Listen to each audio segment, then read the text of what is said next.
Twitter is back. Well, Twitter didn't even go anywhere in the first place. To start with, for you guys who are computer savvy, I understand that you all were on something called VPN. I don't know what they do.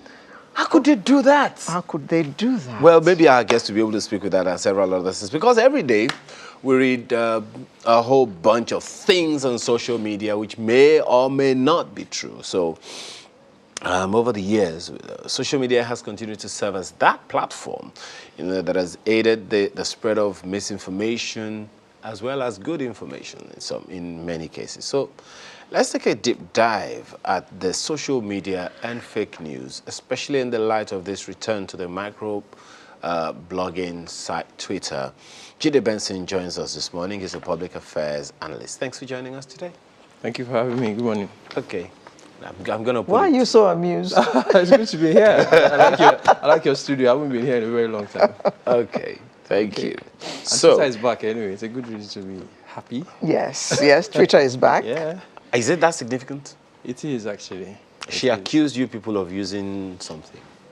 Because you were never off Twitter all that She's time, old were you? school actually. Yeah.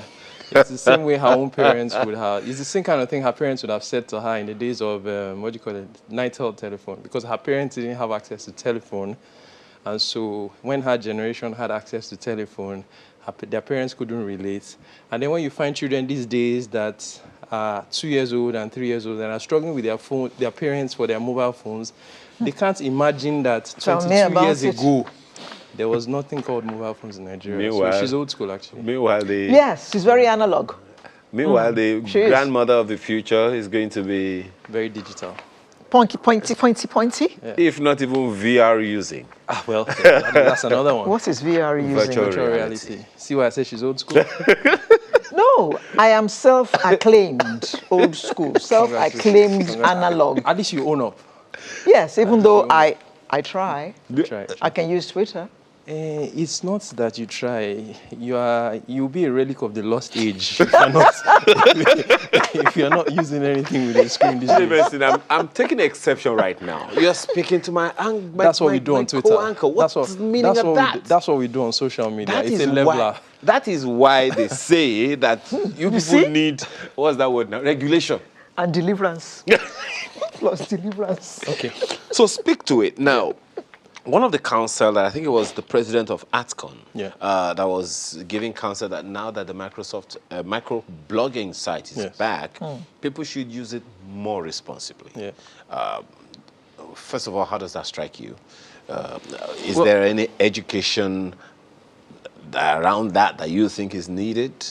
Well, it's not so much about education. I think it's more about personal responsibility. Okay. And it's a call that a lot more people should make. And it's good that it's coming from somebody like him, even though a lot of people cannot relate. So maybe we should talk about what we refer to as social media. And let's focus on the prefix, social media. As I said before, jokingly, it's a leveler. So you can talk to your father's age mates, or your grandfather's age mates the way you like. But then, as with all things, there's a need for moderation. And I think that's where the issue of personal responsibility comes into play. Everybody seems to have thrown caution to the wind. I mean, let's not go as far as the microblogging side. On WhatsApp, which is almost at the tip of everybody's fingers. Where you know everybody. Where you know, at least you know almost everybody that you're on a WhatsApp group with. You see people forwarding messages. And then you ask, does this person have something called discretion or the spirit of discernment, if I could be a bit religious? No, stay with discretion. The spirit of discernment is a very... And sometimes you see some of those messages, please share widely. So you're asking me to extend the frontiers of your stupidity. That's what it means. And then at the bottom of some of them, you see forward as received or copied. We're all supposed to be gatekeepers. That's why it is your phone. I mean, you bought it with your money, assuming. You buy data with your money, assuming. So when a message comes into your phone, you have a duty to sieve what has come in before it goes out. I mean, if it's for public interest, yes. If it's for public safety, yes. But don't be somebody that fans the embers of disunity. Yeah, but Jide, I'm sure there are some ways and means whereby some of the information that you receive can be checked. Yeah. There must be a few ways Oh, that can be definitely. done. I mean, when I get some of those messages, oftentimes there's Google on my phone. And then if I check the top rated media platforms and they haven't featured it, I wait a while. And then at times I get personal with people who forward those kind of messages. And I mean, let's use our parents, for example. On the average, when my mother is tired and doesn't have maybe data, she would forward about 20 messages every day to all her children. 20? When she, Well, she's busy. when she's, I mean, she's retired, so all she does is read the messages. It's not a prayer point. It will be a motivational story. But they keep forwarding and keep forwarding. Or they'll say, "Oh, don't speak this number 080 blah blah blah." 17 people picked it and I've died. I'm like, how in the world How do on these people come up earth? with these things? Did you read this Yes. message? So again, it goes back to the issue of self-censoring. But where do we begin that conversation? I asked that advisedly, Yes. Mr. Benson. Now, here is my challenge. Yes. And you talked about us all taking responsibility, Yes. and I think we should really give a little more attention to it. And here is why. Yeah. It's a political year, Yeah, and a lot of news is going to be going out. indeed. A lot of false news. A lot of them Yes. may not be true. Yeah. Targeted at one person or the other for one purpose or another. Yeah. Sifting that Yeah. for the electorate Yeah. is going to be a big issue. Okay. So what would be your counsel? Because don't forget, you said we should give attention to the prefix with the social. Let's give attention to the suffix as well, which is the media. So it is media, whether it is social or terrestrial or conventional, it is media. And any information, your first natural inkling would be to believe it before you begin to say, wait a minute, could this be true? So you have the information first. So how do we manage? You've talked about taking responsibility for what we share. How do we manage? What would be your counsel to most people who have very, very itchy ears and itchy fingers? Okay. So that is a burden of responsibility that politicians and the political class should shoulder. They have a duty as they go to seek for the support and votes of the electorate to also educate them. Because you cannot divorce propaganda from politics, not just here, everywhere. I mean, historically, propaganda has been a part of politics. So some of what we refer to propaganda could be fake news. Yes, some of what we refer to as fake news in political sphere is propaganda, because what you would attempt to do is to demonize your opponent, just so that you can cut the support and votes of the people. So let the politicians or the political class carry the responsibility as they are producing posters. Let them also be producing campaigns, educate people about platforms that they are using. Because, I mean, think about it. We're talking about Twitter today.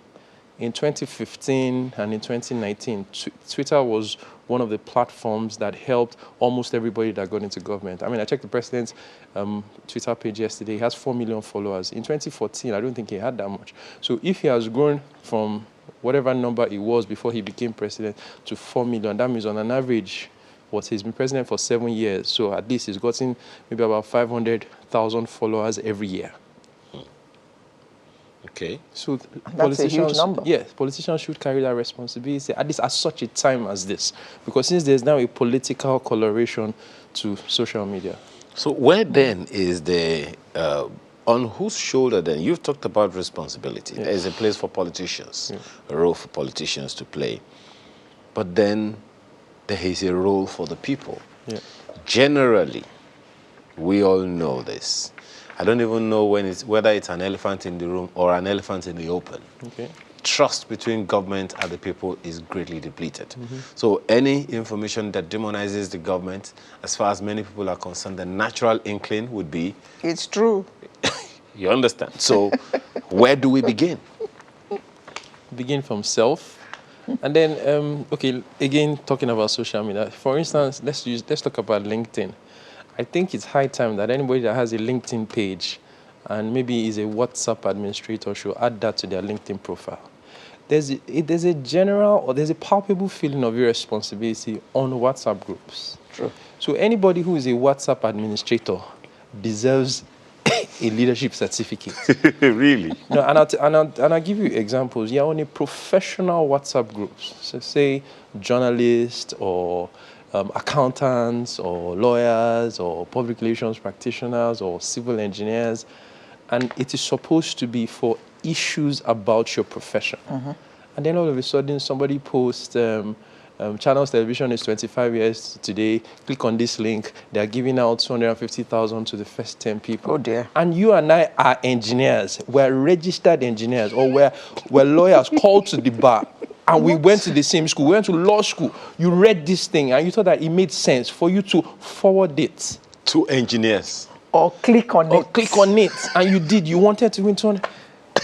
So For doing nothing. Let's make it granular. It's the person first. Now, that's why I make the point. It is worse when you think that those of you on that group are kindred spirits or like minds.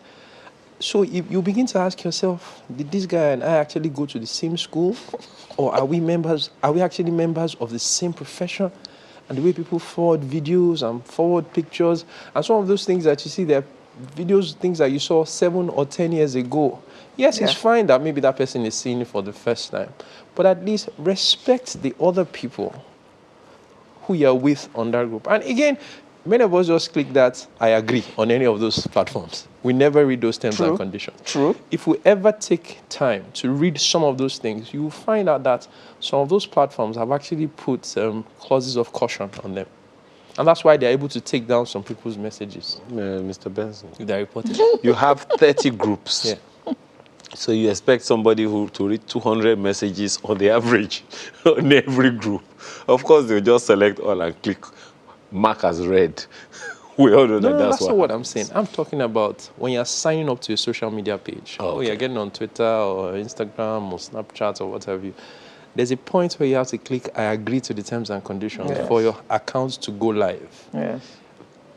I doubt if globally you have up to 20% of people who read those terms and conditions because they're very tiny. Before clicking, I agree. Yes. So to some extent, we can exonerate these platforms.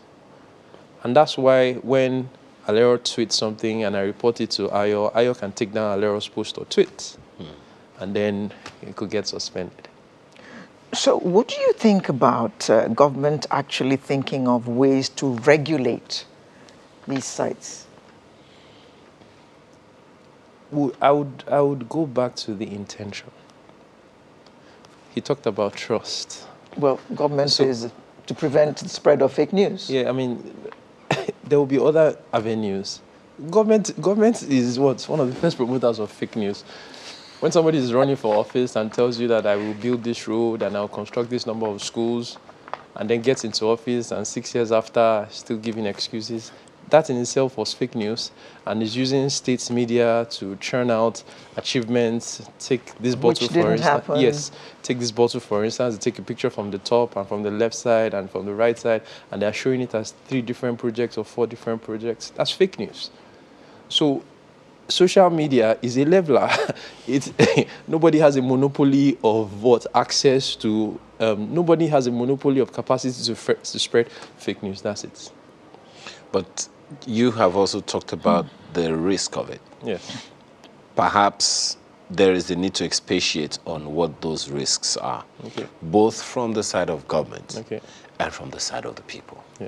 How serious, how damning are those risks? Now, there are a lot. We've seen instances where a news item continues to go viral and people have taken action based on it. I was driving on Lagos-Ibadan Express Road and I saw people carrying guns and they are this tribe and all that. And 5 minutes later, somebody is passing on that same road. And you do not see a semblance that anything of the sort happened. I mean, you see normal activities. 5 minutes right after when somebody has said, they've just killed 73 people, and maybe you pull over to buy something and you ask people in the community and they tell you, we've been here since morning. It's been peaceful all day.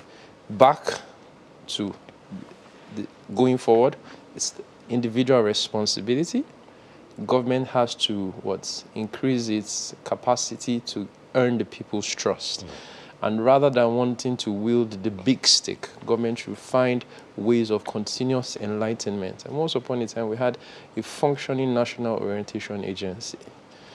And I think that by now, National Orientation Agency should have a campaign geared towards responsible use of social media. That's a very good one. But then one other issue, just this one last one in about 30 seconds or so. Fact checking.